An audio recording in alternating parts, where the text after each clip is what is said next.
There's something breathing in that box. Monica Brown had walked past 1,000 discarded things in Birmingham's alleys. But this morning, the box behind Riverside Market held something that would shatter every certainty she had built from surviving on nothing. Her twin daughters stood frozen beside her as a weak cry echoed through the pre-dawn cold. What she found inside that soaked blanket would force her to choose between the daughters she had raised, and a stranger's child left to die. A choice that would put her family on a collision course with a world that was never built for people like her to win. Welcome to Golden Heart Stories.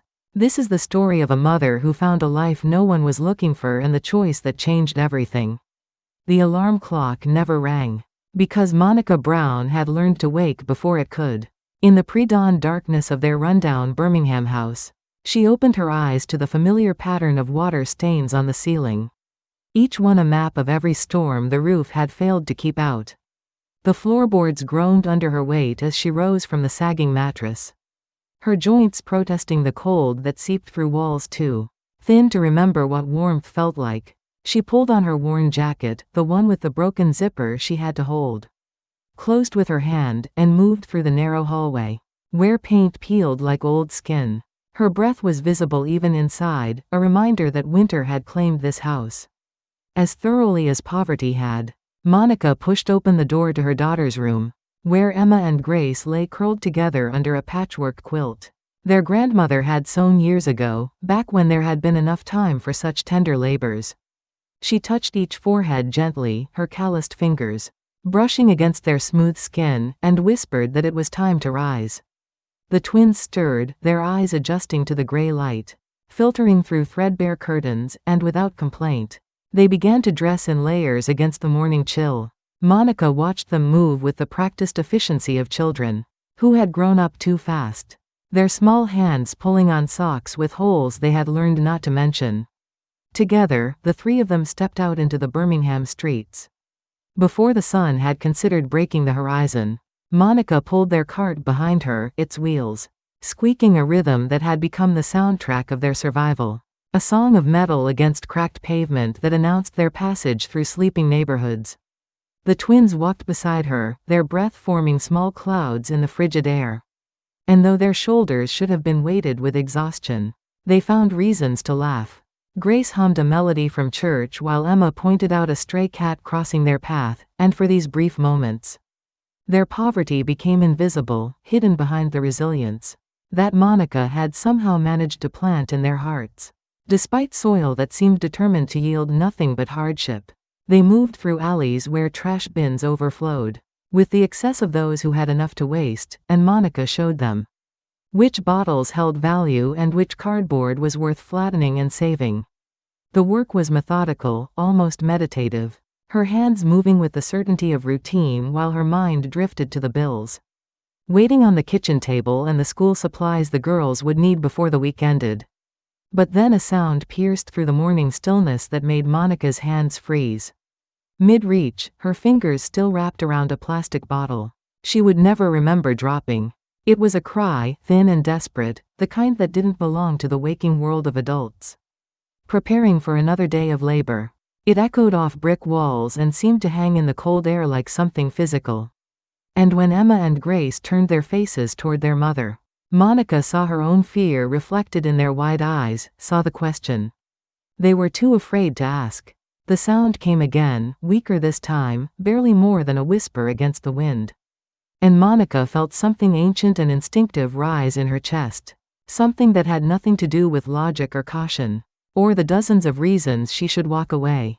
She abandoned the cart and moved toward the source, her daughters following close behind, their footsteps quick and uncertain in an alley that suddenly felt darker than it had any right to be. As the three of them walked toward a cry that would change everything. Behind the Riverside Market, where the loading docks met the alley in a corner the morning light had not yet reached, Emma saw it first. The cardboard box sat wedged between two dumpsters, its sides darkened with moisture and something else that looked like it might have been blood or dirt or both. Grace grabbed her sister's arm, her small fingers digging in with the kind of fear that children feel when they encounter something their innocence cannot name. Monica moved past them, her body operating on instinct now, her hands already reaching before her mind. could construct the arguments for why she should turn away and pretend she had seen nothing. The blanket inside was soaked through, heavy with the night's rain and the desperate heat of a small body trying to survive against impossible odds. Monica's fingers trembled as she pulled back the fabric, and there beneath it lay a baby, skin tinged with the gray pallor that comes just before the body surrenders to the cold.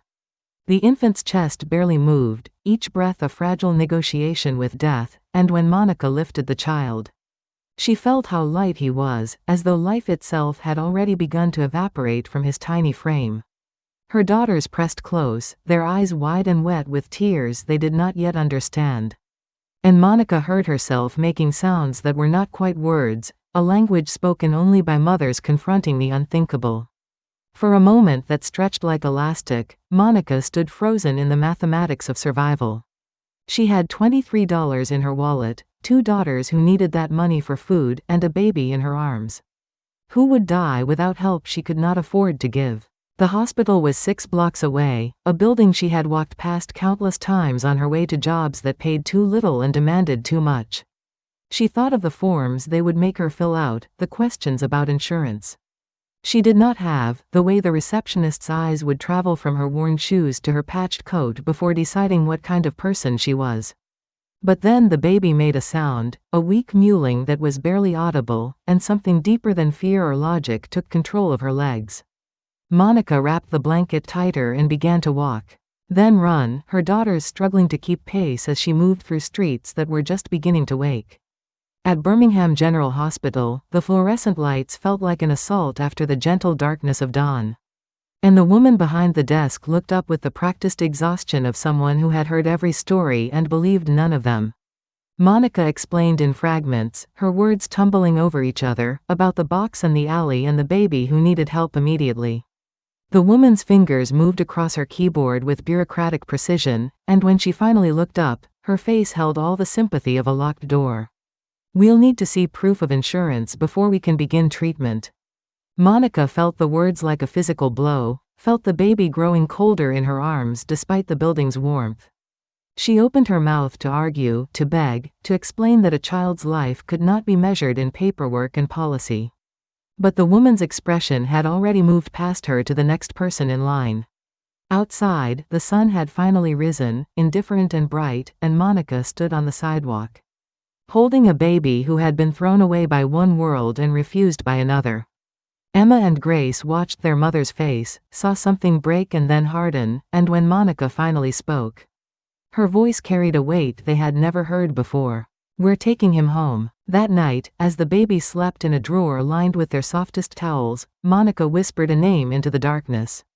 "Noah, just for tonight." But even as she said it, she knew tonight was already becoming something more, something that would ask from her everything she did not have to give. Monica stood at the stove, watching the pot of milk heat with an intensity that bordered on prayer. She had diluted it with water to make it stretch, the way her mother had taught her during lean times that had never really ended. And now she tested the temperature against the inside of her wrist. Behind her, the twins sat on the floor beside the drawer they had lined with towels, their voices weaving together in a gospel lullaby from Mercy Baptist Church. Emma carried the melody while Grace hummed harmony, singing about valleys and shadows and a shepherd who never abandoned his flock. Monica poured the milk into a bottle she had sterilized 3 times, her hands shaking from exhaustion and something deeper she could not name. The baby had been crying since they brought him home, a thin wail that spoke of hunger and abandonment. But now, as the twins sang, Noah's cries began to soften, his small fists unclenching as though their voices had reached some place where comfort still lived. Monica knelt beside her daughters and lifted the baby with a gentleness that contradicted her work-worn hands. She brought the bottle to his lips, and after a moment of resistance, Noah began to drink with desperate urgency. The milk dribbled down his chin, and Monica wiped it away with her thumb, her touch careful and reverent. Emma leaned against her mother's shoulder while Grace stroked the baby's fingers, and in that small circle of lamplight, surrounded by walls that barely kept out the cold, something extraordinary happened. Peace descended on them like a blanket, fragile and profound, and for the first time since dawn, Monica felt her shoulders relax. When Noah finally slept, his breathing steady and soft, Monica carried him to the drawer and tucked the blanket around him with movements slow as underwater. She watched the rise and fall of his chest, counting each breath as though her attention alone could keep him tethered to life. Emma and Grace climbed into bed but did not close their eyes, instead watching their mother watch the baby with understanding beyond their years. Monica sat on the floor between them, one hand resting on the drawer's edge. She thought about the hospital, about the woman who had turned them away as easily as refusing directions. She thought about the box behind Riverside Market and whoever had placed this child there with trembling hands. She thought about her own daughters, about food stretched even thinner and the impossibility of loving one more person when she barely had enough to keep the three of them whole. But when she looked at Noah's face, peaceful in sleep, Monica felt something shift inside her that had nothing to do with logic or survival. She leaned close to the drawer, close enough that her whisper would not wake him but might reach whatever dreams infants have. Maybe love is all we can afford. Outside, the night deepened toward morning, and Monica finally allowed herself to sleep. Her body curled protectively around the drawer as though she could shield him from everything the world would try to take. When dawn came with gray light through threadbare curtains, Monica woke to find Emma examining the blanket. Her daughter's finger traced something embroidered along the edge, letters hidden in the folds. Vale Foundation. The words meant nothing to Monica then, but she felt premonition trace down her spine as she stared at the name that would change everything. Monica had walked past the electronics store on 5th Street 100 times without stopping to look at the televisions in the window. They were luxuries that belonged to a life she had stopped imagining, screens showing worlds she would never inhabit. But today, with Noah strapped against her chest in a sling fashioned from an old scarf. She paused because Emma had stopped to stare at the bright colors flickering across the largest display. The news was on, and though the sound was muted, the images told their story with cruel clarity. The anchor's face filled the screen, serious and concerned in that practiced way journalists have when reporting tragedy that will not touch their own lives. Then the image changed to show a hospital, clean and white and expensive, with a name emblazoned across the entrance that made Monica's blood turn to ice. Vale Foundation Hospital. The same words embroidered on Noah's blanket, the same letters Emma had traced that morning. While Monica pretended not to feel the world shifting beneath her feet. The screen showed a photograph of an infant, and though the image was brief, Monica recognized the curve of his cheek, the shape of his small mouth. It was Noah, or had been before she found him in that box and gave him a name. The broadcast continued with more images, a woman in expensive clothes weeping into her hands. A man in a suit speaking into microphones with the urgency that comes with wealth and loss. Missing infant, the caption read, and though Monica could not hear the words, she understood the narrative being constructed. This was not a baby thrown away in an alley. This was a stolen child, a kidnapped heir, a tragedy that had mobilized resources she could not imagine. The blanket flashed on screen again, cream-colored fabric with delicate embroidery, and Monica felt her arms tighten instinctively around Noah. As though she could hide him from truth by holding him closer.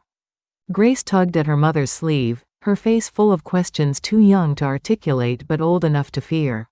Monica tore her gaze from the screen and looked at her daughters, saw their confusion reflected back, and felt something break inside her chest. She had saved this child, warmed and fed and sung to him through the night, and now the world was telling her that saving him might be the same as stealing him. Monica turned away from the display and began walking, her steps quick and unsteady, her mind racing through possibilities that all ended in loss. She could feel Noah's warmth against her chest. Could hear his small sounds of contentment, and the contrast between his peace and her panic was almost unbearable. Around her, Birmingham moved with its usual indifference, people hurrying past with their own burdens. And Monica felt profoundly alone in a way that had nothing to do with the crowd pressing in on all sides. When she finally stopped, she found herself blocks from home, standing on a corner she did not recognize with her daughters flanking her like small sentries. Monica looked down at Noah, at his eyes that had just begun to focus, at his tiny fingers curled against her chest, and felt the weight of a question she could not answer. This child belonged to people who had the power to find him, to take him back, to erase these days as though they had never happened.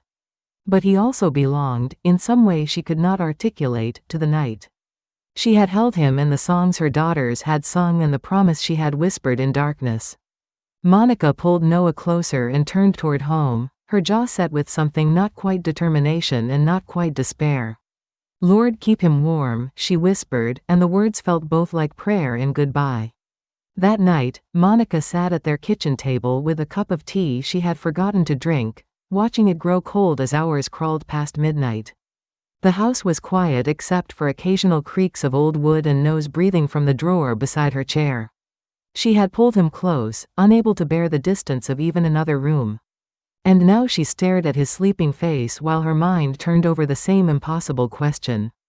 To keep him would be theft, but to give him back felt like tearing out a piece of her heart that had grafted itself to his in just 2 days. She thought about calling the police, about walking into that precinct and explaining everything, but each time she reached for the phone, her hands began to shake so badly she had to put it down. Monica had spent her life on the wrong side of authority, had learned early that people who looked like her were guilty until proven innocent. What if they did not believe her story about finding him in a box? What if they looked at her worn clothes and rundown house and decided she was the kind of person who would steal a baby from wealthy people? The fear coiled in her stomach like something alive. The next morning, Sister Laverne arrived at their door with a casserole. And the knowing look that comes from decades of watching people struggle with their consciences. She was a woman in her 60s who had buried 2 husbands and raised 5 children. And she carried herself with the authority of someone who had earned the right to speak truth without apology. Monica had not called her, but Sister Laverne had a way of appearing exactly when she was needed. Most, as though she could sense suffering the way some people sense rain. They sat together at the kitchen table while Emma and Grace played with Noah on a blanket spread across the floor, and Monica told her everything. About the box behind Riverside Market, about the hospital that turned them away, about the news broadcast and the blanket with its damning embroidery. Sister Laverne listened without interruption, her weathered hands folded in her lap, her eyes never leaving Monica's face. When the story ended, she was quiet for a long moment, and Monica felt the weight of that silence pressing down. Finally, Sister Laverne spoke, her voice carrying the weight of scripture and hard-won wisdom. "Doing right shouldn't cost your heart, child. But sometimes it does anyway." She reached across the table and took Monica's hand, her grip surprisingly strong. "That baby belongs to somebody who's been crying for him the way you're about to cry. You know what you got to do." Monica nodded because she did know, had known from the moment she saw that news broadcast. But knowing and accepting were separated by a distance that felt impossible to cross. That night, after Sister Laverne had gone and the casserole sat untouched, Monica lay on the floor beside the drawer where Noah slept. Emma and Grace had refused to go to their own bed, and now they curled around the baby like parentheses. Their small bodies forming a barrier against the world that would take him away. Grace had her hand resting on Noah's chest, and Emma had tucked the blanket more tightly around him. And Monica watched them with eyes that burned from crying and from trying not to cry. "Our baby," Emma whispered, and the words broke something in Monica that she had been holding together through sheer force of will. She gathered her daughters close, felt their tears soaking into her shirt, and made a promise she was not sure she could keep. Tomorrow, she would take Noah to the police. Tomorrow, she would do the right thing even though it felt like the hardest thing. Tomorrow, she would prove that love sometimes meant letting go. But tonight, just for tonight, they would hold him close and pretend that wanting something badly enough could make it theirs to keep. The Maple Grove precinct sat on the corner of 3rd and Hamilton Street like a monument to authority, its brick facade. Weathered by decades of bearing witness to Birmingham's troubles, Monica stood across the street for what felt like an eternity, Noah bundled against her chest. Her daughters gripping each hand so tightly her fingers had gone numb. She had walked these 6 blocks in a fog of grief, and now that she had arrived, her legs refused to carry her the final distance. Emma began to cry first, silent tears running down her cheeks, and then Grace joined her, and Monica felt their sorrow like physical pressure against her ribs. She had explained it to them that morning about doing what was right. Even when it hurt, about loving someone enough to give them back to the people who had lost them. But understanding lived in the head while grief lived in the body, and right now their bodies were rejecting every word she had said. The precinct doors opened with weight that seemed designed to slow anyone who entered, and inside the air smelled of floor wax and old coffee and exhaustion that comes from processing human desperation. A desk sergeant looked up from his paperwork, his face carrying neutral expression though his eyes betrayed automatic assessment of Monica's worn coat. Monica approached with Noah cradled in her arms, and when she began to speak, her voice came out stronger than expected, as though some part of her had decided that if she was going to lose him, she would at least do it with dignity and tact. She told the story simply, about the box behind Riverside Market and the blanket, with its embroidered name and the news broadcast that had connected all the pieces. The sergeant's expression shifted as she spoke, moving from suspicion to something that might have been respect. And he called over another officer, a younger man whose nameplate read Daniels. Officer Daniels listened with attention that suggested he was actually hearing her, and when Monica finished, he reached out and gently took Noah from her arms with hands that knew how to hold an infant. "You did the right thing," Officer Daniels said, his voice carrying a gentleness that caught Monica off guard. "Not everyone would have brought him in." The words were meant as comfort, but they landed like stones in Monica's chest. Emma and Grace began to weep openly now, their small bodies shaking with sobs that echoed off the precinct's hard surfaces. And Monica pulled them close while watching Officer Daniels carry Noah toward a door marked Child Services. The baby stirred in his arms, his face scrunching in that way infants have when they sense a change they cannot name. And Monica felt something inside her chest tear cleanly in half. She wanted to run after them, to snatch Noah back and flee through those heavy doors.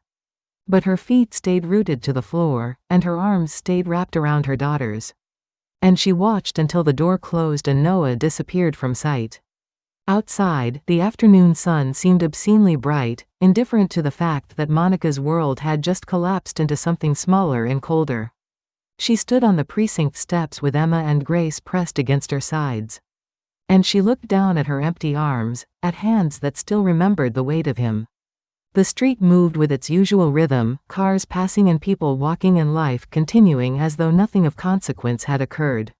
Monica lifted her face toward the sky and whispered words that were half prayer and half plea. "Lord, keep him warm." The phrase echoed in her mind as they walked home through streets that felt fundamentally changed, as though the city itself had been rearranged while they were inside, surrendering the best thing that had ever fallen into their hands. 3 days after Monica surrendered Noah, Andrew Vale walked through the same precinct doors, with the bearing of a man accustomed to having obstacles removed from his path. He was 42 years old, impeccably dressed in a suit that cost more than Monica paid in rent for 6 months. And his face carried the tension of someone who had spent 72 hours oscillating between rage and relief. The desk sergeant stood with the deference that wealth commands. Andrew had come with questions sharpened by sleepless nights. He wanted to know who had taken his son, wanted to understand how a child could disappear from a hospital and end up in a box behind a market. Officer Daniels met him in a conference room and laid out the facts with careful neutrality. He explained about Monica Brown, about how she had found the baby and brought him to the hospital, only to be turned away, about how she had kept him safe for 2 days before bringing him in. Andrew listened with his jaw clenched so tightly that muscles in his neck stood out like cords. "She kept him? For 2 days? What was she doing with my son?" His voice carried accusation like a weapon, and Officer Daniels could see the narrative Andrew was constructing. But then Officer Daniels showed him the hospital records, the timestamp of Monica's visit and the notation that treatment had been refused due to lack of insurance.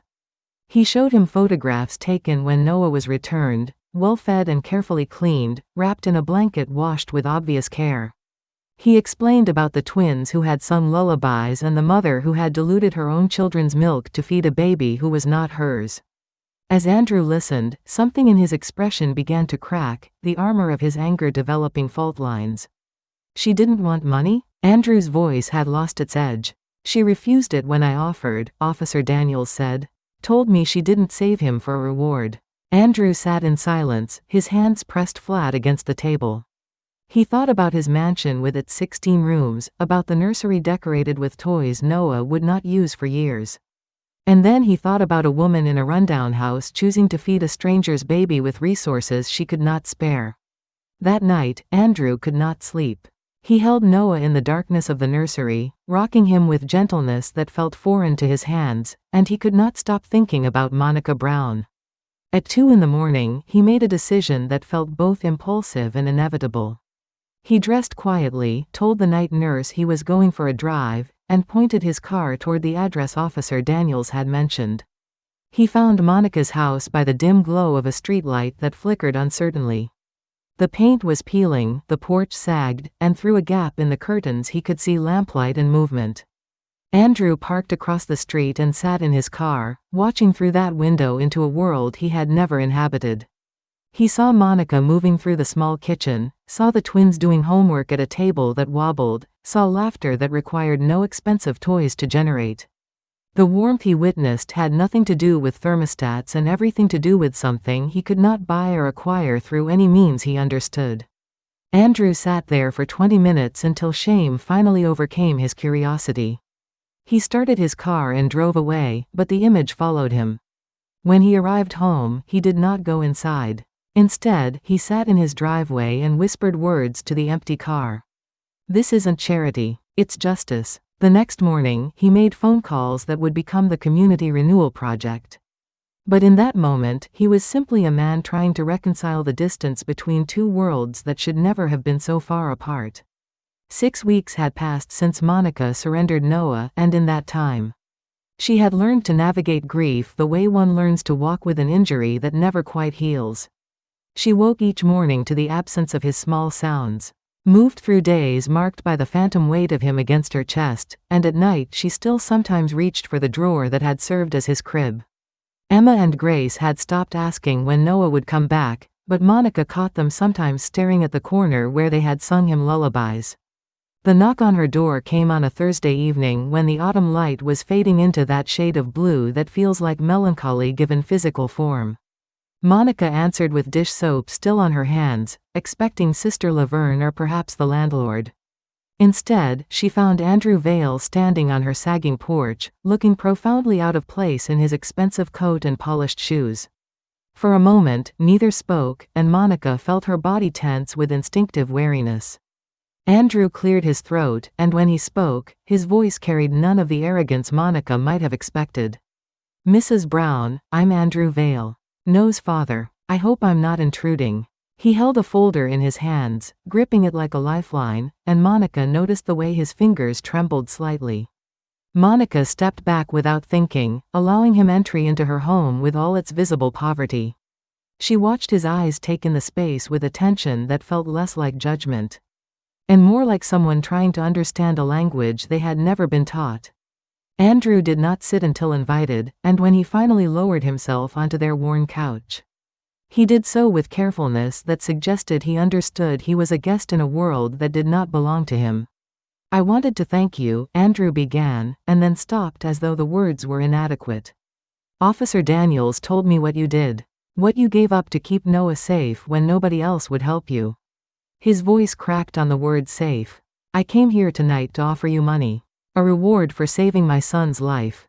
But I realize now that would be an insult to what you did." Monica felt something hard and defensive rising in her chest. "I didn't save him for a reward," she said, her voice sharp. "I saved him because he was a baby who needed saving. That's what people do when they still remember how to be human." Andrew flinched as though she had struck him, and Monica watched the truth land with visible weight. He nodded slowly, and when he looked up at her again, his eyes carried something Monica had not expected. It was recognition, the kind that comes when someone finally sees another person clearly rather than through the distorting lens of their own assumptions. "You're right," Andrew said quietly. "And I'm sorry it took your humanity to teach me mine." He stood then, moving toward the door with the defeated posture of someone who had come seeking absolution and found only the mirror of his own failures. But at the threshold he paused, turning back. "I'm starting something. A project to help families in neighborhoods like this. Not charity. Investment. Dignity. I was hoping you might help me understand how to do it right." Monica watched him walk to his car, watched him sit for a moment before driving away. And she felt something shifting inside her that had been frozen since the day she surrendered Noah. That night, she could not sleep, her mind turning over his words and the way his voice had broken when he said safe. When morning came, she knew she would call the number on the card he had left on her table, not because she believed in easy redemption, but because sometimes justice required standing in the uncomfortable space between two worlds and building a bridge neither side knew how to construct alone. The community renewal project began not with fanfare but with paperwork, meetings in church basements, and Monica learning to navigate rooms where she was the only person who understood what it meant to choose between medicine and food. Andrew made Monica the project's first employee, paying her a salary that felt both impossibly generous and somehow still inadequate for the expertise she brought. She sat in meetings with architects and city planners and explained why a working sink mattered more than granite countertops. Why proximity to bus routes was worth more than aesthetic landscaping. The day Monica moved her family into their new home felt like stepping through a membrane into a parallel universe where things simply worked. The house sat on a quiet street in a neighborhood forgotten by developers but not yet destroyed. And though it was small, every door closed properly and every window opened when you turned the handle. Monica stood in the kitchen that first morning and turned on the tap. Watching water flow clear and steady without the rust-colored hesitation she had grown accustomed to. She stood there for 5 full minutes, just watching it run, until Emma came in and found her crying over the sink. "Mama, what's wrong?" Emma asked, her voice tight with worry. "Nothing's wrong, baby," Monica said, wiping her eyes. "The water runs. That's all. The water just runs." Emma and Grace started at their new school the following Monday, and Monica watched them walk through doors that were not falling off hinges into classrooms where textbooks had been published in the current decade. She had spent the weekend labeling lunchboxes and ironing clothes with an iron that did not short out. And she had lain awake both nights waiting for something to go wrong. But morning came with sunlight through uncracked windows, and her daughters went to school, fed and safe, and Monica allowed herself to believe that maybe this was real. Noah visited often, brought by Andrew who had learned to call ahead. The first time Monica saw Noah after the move, he had grown so much she barely recognized him. His small body filling out with the healthy roundness that comes from consistent meals. He did not remember her, had no way of knowing that the woman holding him with trembling hands was the same one who had warmed milk in the middle of the night and counted his breaths like prayers. But Monica remembered him, remembered every ounce of his weight and every sound, and when Andrew placed him in her arms, she felt something in her chest that had been clenched since February finally begin to loosen. Life was still hard in ways that no stable housing could fix, still marked by accumulated exhaustion of decades spent surviving on the margins. But now the heart had rhythm rather than chaos, had dignity rather than desperation. Monica worked her new job helping other families navigate applications, using her own story to open doors closed by bureaucracy and indifference. Emma began talking about nursing school in a voice that carried possibility rather than fantasy. And Grace taught songs at church that spoke of valleys and mountains and paths that led somewhere other than circles. On Sunday evenings, Andrew brought Noah to visit and stayed for dinner at Monica's insistence. Sitting at their small table and eating food he would never have encountered in his mansion. They were not friends, exactly, and they would never be equals in a world structured to prevent such things. But they had become something else, something that had no easy name, bound together by a child they had both saved in different ways. And by the uncomfortable truth that justice sometimes required rich men to sit in poor kitchens and listen to lessons they should have learned decades earlier. 2 years had passed since Monica stood crying over a kitchen sink that finally worked. And time had transformed the sharp edges of her story into something that felt almost like ordinary life. Emma was 20 years old, halfway through her nursing program at Birmingham Community College. Carrying herself with quiet competence of someone who had learned that survival required attention to details. She spent evenings studying anatomy at the kitchen table, and Monica would watch her and feel something swell in her chest that had no adequate name. Grace had found her calling in music, leading the youth choir at Mercy Baptist Church every Sunday. With a voice that could make even cynical congregants believe in something larger than disappointments. She was 18, applying to college programs in music education. Moving through the world with joy that seemed impossible for someone who had spent her childhood collecting recyclables before dawn. Monica had become something she never imagined possible, a voice that city officials listened to when decisions were made about housing policy. She oversaw family housing applications for the Community Renewal Project, reviewing dozens of stories each week that mirrored her own. Every approval she signed felt like defiance against a world designed to keep people like her in boxes. And every family she helped rise carried a piece of the salvation she had found. On a Sunday afternoon in late autumn, Andrew arrived with Noah toddling beside him on legs that had only recently learned independent movement. The child was 2.5, speaking in sentences that sometimes made sense and sometimes revealed the delightful chaos of a mind still learning language. He called Monica, Miss Monica, with formality Andrew had taught him, but his face lit up when he saw her with genuine affection. They sat together in Monica's small living room, the same room where Andrew had once stood awkwardly offering money. She refused, and watched Noah play with blocks Emma had bought at a yard sale. Andrew had stopped wearing expensive suits when he visited, and now he sat in jeans looking almost like he belonged. Emma starts clinical rotations next semester, Monica said, her voice carrying particular pride of a mother watching her child exceed every limitation the world had tried to impose. Says she wants to work in pediatrics. Andrew smiled without patronizing quality. She'll be extraordinary at it. Noah brought Monica a block, his small hands insistent. And she took it with attention that suggested she understood the importance of every gesture children make. She placed the block on his tower and watched his face transform with delight when it did not fall. Emma emerged from her bedroom with textbooks, ready for her study group, and paused to ruffle Noah's hair. "Bye, little man," she said, and Noah waved with unself-conscious enthusiasm. Emma looked at her mother, and something unspoken passed between them. Acknowledgement of the distance they had traveled from that morning 2 years ago when they had found a baby in a box. After Andrew and Noah left, Monica stood at her kitchen window and looked out at the street. Where children played and neighbors talked and life continued in its unremarkable way. She thought about miracles and how they never looked the way people expected, how they came not in burning bushes, but in running water and steady work, and children who grew up believing they could become more than survival. Emma's voice drifted from the other room, explaining to Grace some medical concept, and Monica whispered words that had become her evening prayer. Mama never asked for miracles. She just became one. The words belonged to Emma, spoken months ago in a college essay. But Monica had claimed them as her own, recognizing in her daughter's observation a truth she had spent her whole life living without knowing how to name. Some stories don't end. They just keep breathing quietly in hearts like yours. If this one touched you, share it with someone who still believes kindness can change a life.